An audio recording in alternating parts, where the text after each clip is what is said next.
All right, I'm going to show you how to make rice pudding out of your leftover rice you had for dinner last night.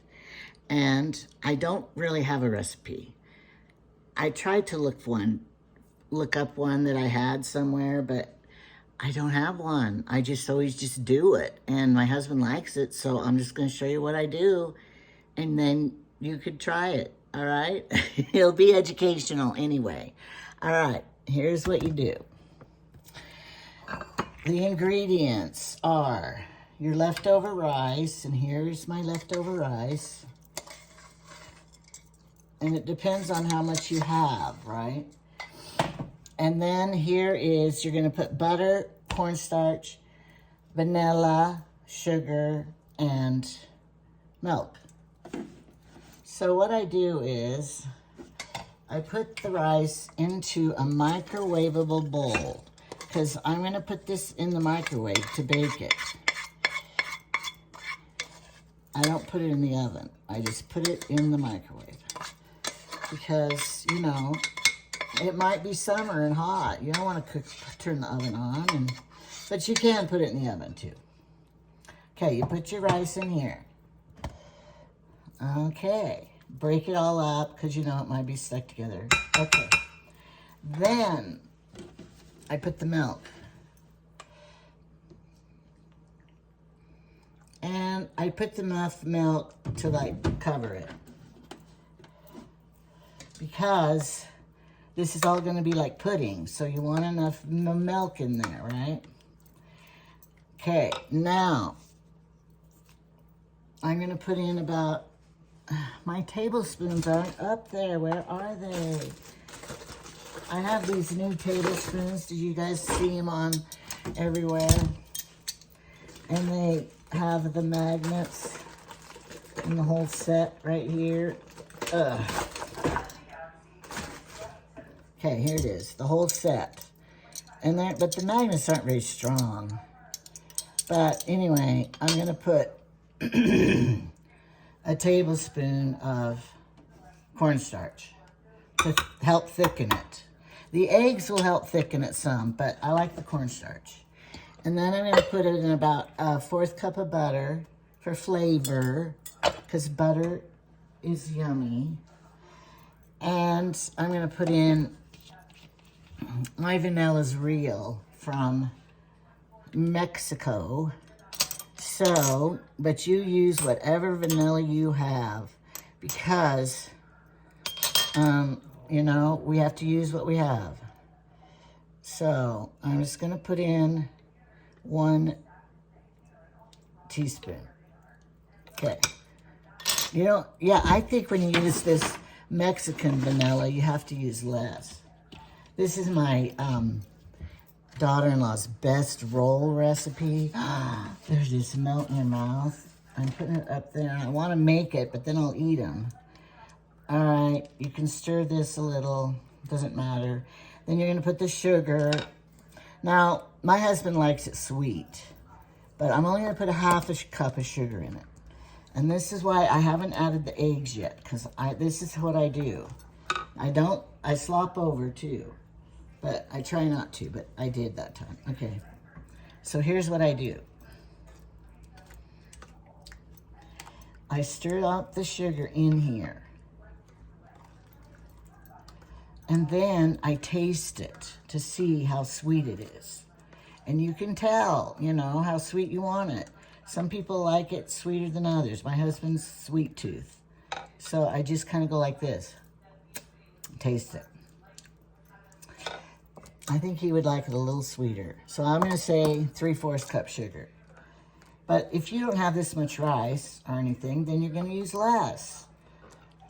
But I have been known not to use enough sugar, and then you can put some on later or serve it with some whipped cream on top or something. Okay, then, now that I know it's sweet enough, then I have my eggs. I'm gonna beat my eggs. Just break them up and beat them up. And that's why I didn't put the eggs in first, because I want to taste it. Now, I grew up, we licked the beaters and had raw eggs. We never died. I never heard anybody dying of it, but... Okay, and then I put the eggs in. 3 eggs. If you want it more custardy, and you have chickens, and you have a lot of eggs, you could put in 4 eggs. If you're low on eggs, 2 will work.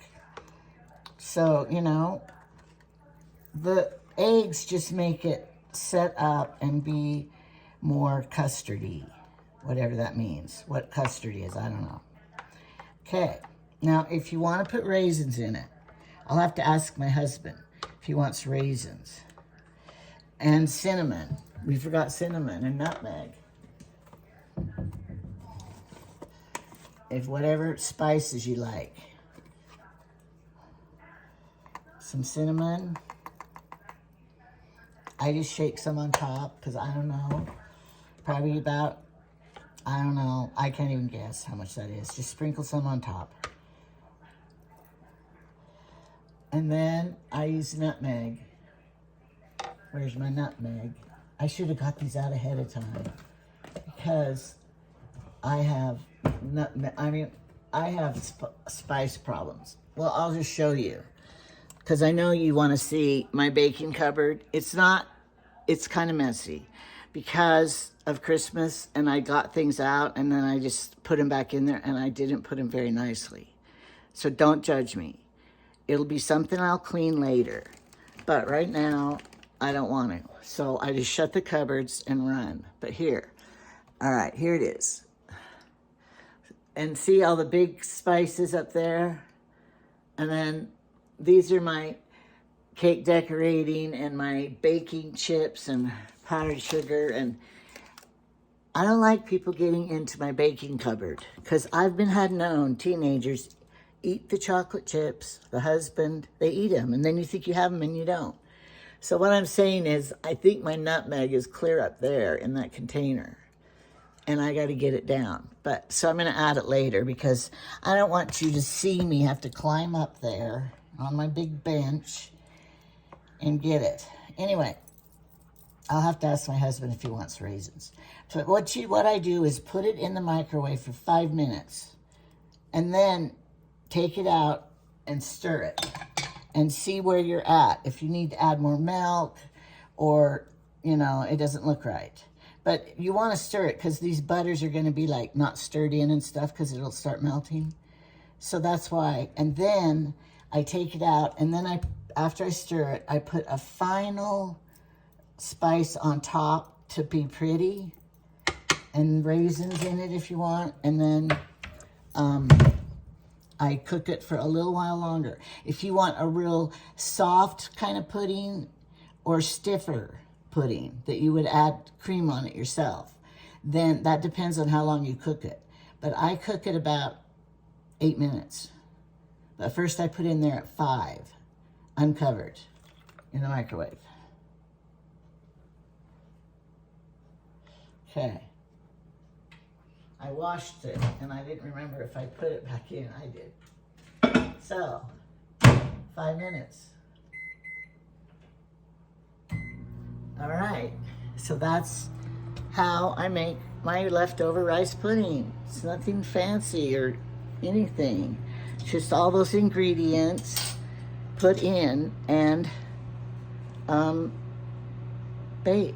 Put in the microwave. If you're going to bake it in the oven, you should put it in like your cake pan of water, and then put that inside the bowl. Put the rice pudding mixture inside the bowl of pan of water and bake it like that, so it doesn't like burn around the edges and the bottom and stuff, because you want it to be even.